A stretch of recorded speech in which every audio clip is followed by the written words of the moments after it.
ይህ የምፅዓቱ አዋጅ ነጋሪ አገልግሎት ወቅታዊና ዕለታዊ ወጎችን በማቅረብ ትንታኔ የምንሰጥበት የተለያዩ እንግዶችንም በመጋበዝ የምናቀርብበት መድረክ ነው። መረጃዎችን ያጠናከረ ይዞልን የሚመጣው ፓስተር አለማየሁ ነሙ ሲሆን ፕሮግራሙን የመራና መሰናዶውን ኤዲት በማድረግ ወደ እናንተ የሚያቀርበው ይልቃል አስራት ነው። መልካም ጊዜ። ሻሎም ሻሎም፣ ውድ የምፅዓቱ አዋጅ ነጋሪ አድማጮቻችን እንዴት ውላችኋል? እንደተለመደው እንግዲህ መረጃዎችን ወደ እናንተ እያመጣን በመጽሐፍ ቅዱስ እይታ እየፈተሽን የማንቂያ ደወል ለመደወል እንግዲህ ከፓስተር አለማየሁ ጋር ተገናኝተናል።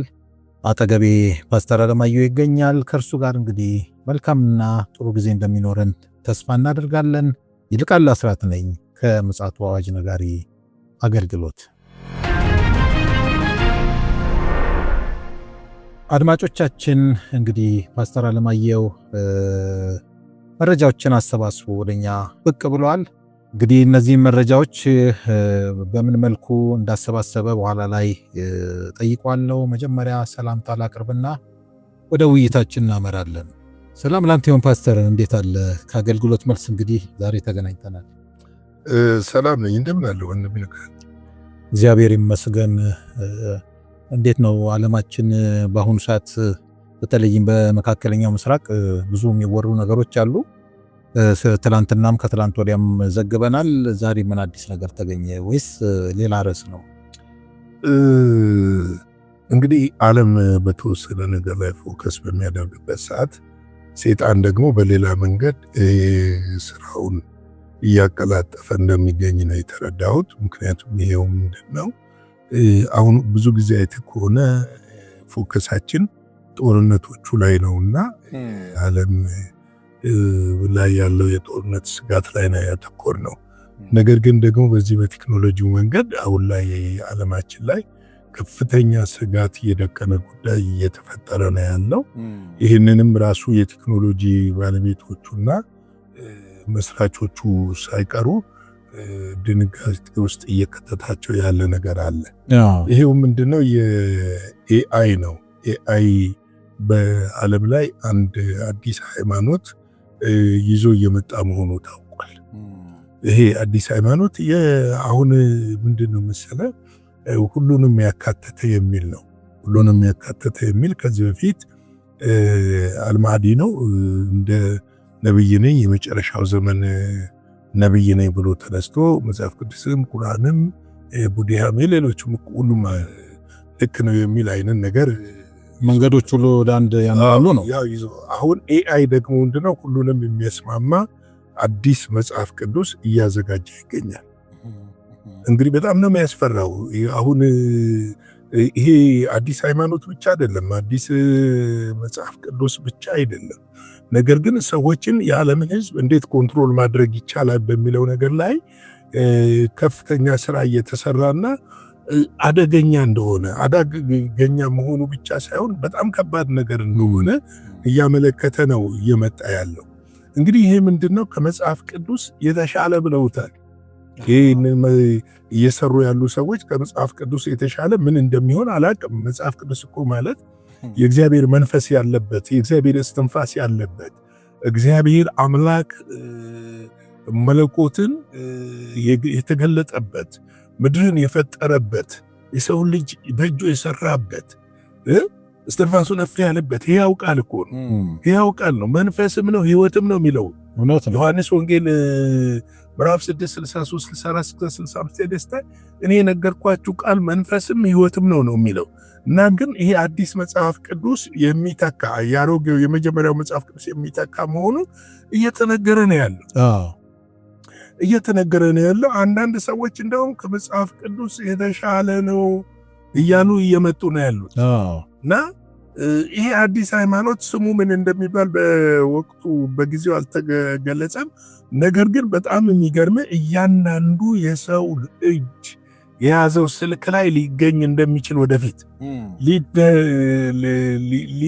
ምንድነው ስልካችን ላይ ሊቀመጥ የሚችል ነገር እንደሆነ እያደረጉት ነው ያለው። ለዚህ ነው እኮ ታስታውስ ከሆነ ከዛሬ 5-10 ዓመት በፊት ብዙ የመጽሐፍ ቅዱስ ጠበብት ሰዎች መጽሐፍ ቅዱስ በሶፍትዌር ሳይሆን ሃርድዌር ወይም ደግሞ አስቀምጡ ብለዋል። ምክንያቱም እና አሁን እንግዲህ በሶፍትዌር የሚመጣው መጽሐፍ ቅዱስ ሊበረዝ ይችላል። ከዚህ በኋላ ጥንቃቄ ማድረግ እያንዳንዱ የቤተ ክርስቲያን መሪዎች ይህንን ማሳሰብ መቻል አለባቸው። ሊበረዝ ይችላል። ከመጽሐፍ ቅዱስ የተሻለ መጽሐፍ ቅዱስን የመሰለ ነገር ግን እየተዘጋጀ እንደሆነ እየተመለከትን ያለን እና ይሄ ብቻ አይደለም። ሃይማኖቱ ሰዎች ባሉበት ሆነው የግድ ምንድነው የታሰበው መስጊድ መሄድ አይጠበቅብም፣ ቸርች መሄድ አይጠበቅብም፣ የሆነ ማምለኪያ ቦታ መሄድ አይጠበቅብም። አጠገብ ሆኖ ነው በቤት ውስጥ ሆነ ወይም ደግሞ እንደሆነ ታመልከዋለህ ማለት ነው። ሌላው በጣም በጣም በጣም በጣም እኔን ያስደነቀኝ ፕሮፌሲ ይናገራል። ይሄም አንድ የዚህ የኤአይ ጠበብት እንዳሉት ምንድነው የሰው ልጆችን አእምሮ በማንበብ እስካን አድርጎ ምንም በቃ ሞባይል ላይ ከመጣ እኮ አእምሮህን በማንበብ ፊውቸርህንና ትናንት የነበረክበትን በግልጽ ይነግርሃል ነው። እንደው ፓስተር በጣም ይሄ በጣም ጥሩ ነው የመጣህልኝ። እንደው አንድ ነገርም ማስታወስም ስለፈለኩ ነው። በእርግጥ በተደጋጋሚ ስለ አርቲፊሻል ኢንተለጀንስ ወይ ደግሞ ስለ ኤአይ ዘገባዎችን ዘግበናል። እውነት ለመናገር ምን ትዝ አለኝ መሰለ፣ አንድ የአይሁድ ፕሮፌሰር አለ፣ ፕሮፌሰር ኖሃ ሃራሪ የሚባል በጣም እኛ እንደውም የምንለው አደገኛው የዓለማችን ሰው ነው የምንለው እና ምን አለ መሰለ፣ አሁን ስለ መጽሐፍ ቅዱስ ስትናገር በጣም አደገኛ ሐሳብ ነው ያስቀመጠው። የሰው ልጅ ላለፉት 5000-6000 ዓመታት ተሸውዷል ነው ያለው። መጽሐፍ ቅዱስ የሚባል ነገር መጥቶ የሰውን አእምሮ ብሬን ወሽ አድርጎ ኋላ ቀር እንዲሆን ያደረገውና ከዚህ በኋላ ግን በአርቲፊሻል ኢንተለጀንስ አዲስ ዓለም መምጣት እንዳለበት ሲሟገት እንደነበረ እኛም ዘግበናል። ዓለሙም የሚያውቀው ነው። አሁን እኔ ምንድነው እንዶ ሐሳብና ጥያቄ ላቀርብል የፈለኩት በቅርቡ 2030 አጀንዳ ምንድነው የተባበሩት መንግስታት ያዘጋጀው ይሄ ወርልድ ኢኮኖሚክ ፎረም የአዲሱ ትውልድ እንቅስቃሴ አለ። ከዛ ጋር አሳልጠህ እንድትነግረኝም ለአድማጮችም እንድትነግራቸው ስለፈለኩ ነው። ይሄ አዲሱ ትውልድ እንቅስቃሴ አሁን ያመጣው ሐሳብ ነው። ዓለም ወደ አንድ ማዕከል እንዲሄድ፣ ሃይማኖቶች፣ ባህል፣ ካልቸር ሁሉ ወደ አንድ ሴንተር እንዲመጣ ነውና ይሄ ለአውሬው መንግስት ምቹ መደላድል አይደለም ወይ? ሁለተኛ ደግሞ በተደጋጋሚ ሰዎች እየደወሉ የሚጠይቁን ነገር አለ በዚህ በዲጂታል አይዲ ዙሪያ። ሰሞኑንም ታውቃለህ እንግሊዝ ሀገር የተደረገ ነገር አለ። ያለ ዲጂታል አይዲ ምንም አይነት ነገር መግዛት አትችልም እና እንደ ሰዎች ክሊር እንዲሆንላቸው ነው። ይሄ ዲጂታል አይዲ እውነት የአውሬው ቁጥር ነው ወይ ወይስ ወደዛ የሚወስደን መንገድ ነው? እንግዲህ ምንድነው መሰለህ ይሄ አዲሱ ዘመን ወይም ደግሞ ኒው ወርልድ ኦርደር የሚባለው ነገር ጊዜው እየተቃረበ እየመጣ ነው። ምንድነው አሁን ለማድረግ የሚፈለገው ሰዎችን ሁሉ በኤአይ ሲስተም ለመቆጣጠር ይፈለጋል። ይሄ መፈለግ ብቻ ሳይሆን አሁን ኤአይ ሃይማኖቶችንም እንግዲህ አንድ ለማድረግ ያው ከዚህ በፊት ታውቃለህ የሞቱት ፖፕ ከፍተኛ ጥረት እያደረጉ ነበረ። ከዛም በኋላ እና አልሚዲ የሚባሉ ተነሱ። በዚሁ በያዝነው ዓመታቶች እነሱም አንድ ለማድረግ ጥረት እያደረጉ ነው ያሉት። ነገር ግን ኤአይ ደግሞ በእያንዳንዱ የሰው እጅ ስልክ ላይ በመግባት ይህንን አንድ የሚያደርግበትን መንገድ እየሰሩበት እንደሆነ እየተናገሩ ነው ያሉት። እንግዲህ አሁን አንተ ወደ አነሳኸው ነገር ከመምጣቴ በፊት አንድ ነገር ልጨምርልህ። ለምሳሌ ጸሎት ምን ልጸልይ ብለህ ትጠይቀዋለህ። ስለዚህ ይሄን ብትጸልይ ይመለስልሃል ብሎ ይነግራል። ማን ነው መላሹ? እንግዲህ መናፍስት ዓለም ከጨለማው ዓለም ነው። ገብቷል። ልክ ጸሎት ሲመለስልህ ደግሞ you are surprised ትሆንና ወርሺፕ ማድረግ ትጀምራለህ። ምንን ከሰማይም እሳትን እስከ ማወስ ኤአይን ወርሺፕ ማድረግ ትጀምራለህ። ከኤአይ ጀርባ ያለው ደግሞ የጨለማው ዓለም አሰራር ነው። አደገኛ እየሆነ እየሄደ ነው። ስለዚህ አንተ ያነሳው ለምሳሌ አሁን ይሄ ዲጂታል አይዲ እና 666 ይገናኛል ወይ የሚለውን ነገር እንዲህ ልንገርህ። ዓለምን ከመጀመሪያው ጀምሮ ለአውሬው አገዛዝ ቴክኖሎጂው እያመቻቸ እንደሚመጣ እናውቃለን። ቴክኖሎጂው እያመቻቸ ይመጣል ማለት 666 አሁን ላይ ተከስቷል ማለት አይደለም። 666 የአውሬ ቁጥር ማለት ነው። የአውሬ ቁጥር የሚከሰተው መቼ ነው ብትለኝ ከቤተ ክርስቲያን ንጥቀት በኋላ ነው በትክክል። ስለዚህ አሁን ላይ ያለው የዲጂታል አይዲ ራስህን ከመግለጽ ወይም ደግሞ ሰዎችን በቀላሉ መንገድ ከማወቅና ወንጀሎች የተለያየ እነሱ የሚሉት ነገር አለ በቀላሉ ከመቆጣጠር አንጻር እንጂ ከ666 ጋር ተገናኝቶ አሁን የሚጠቅመው ነገር የለም። ነገር ግን ልምምዱ ወደዛው የሚያመራ ነው። ለምሳሌ ዲጂታል መኒ የማይታይ ነው፣ ኢንቪዚብል ነው። አሁን አታየውም፣ ግን የሆነ አካውንት ውስጥ ብር አለ።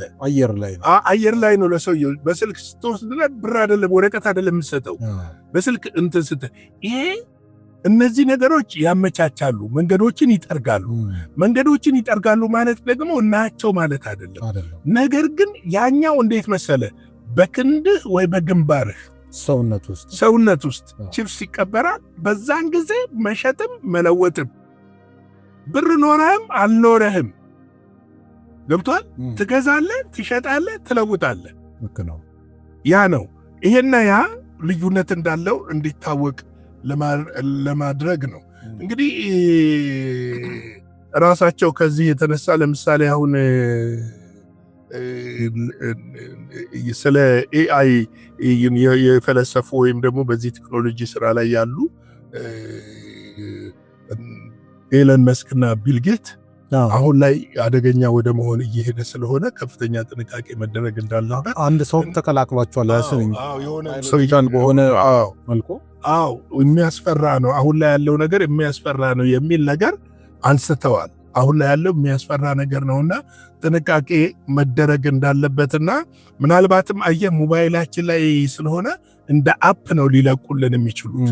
ልክ አሁን ዲፕስቲክ እና እንትን ምንድነው አንዱ ደግሞ ቻት ጂፒቲ እንደተባለው እንደነሱ ሊለቁልን ይችላል።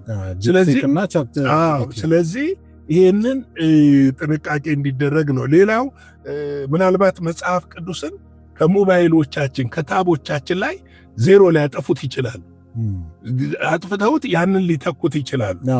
ያንን ሊተኩ ስለሚችሉ ጥንቃቄ እንዲደረግ ነው። እንግዲህ በአይ ላይ ጥንቃቄ እንዲደረግ ካልተቻለም ዓለምን ሁሉ የሚያስትና ይዞ ሊጠፋ የሚችል ከባድ አደጋ ከፊታችን እንደተደቀነ ይህንን ደግሞ እወቁ ብለውናል። ራሳቸው የቴክኖሎጂዎቹ ፈጣሪ ነን የሚሉት ያስጀመሩት እወቁ።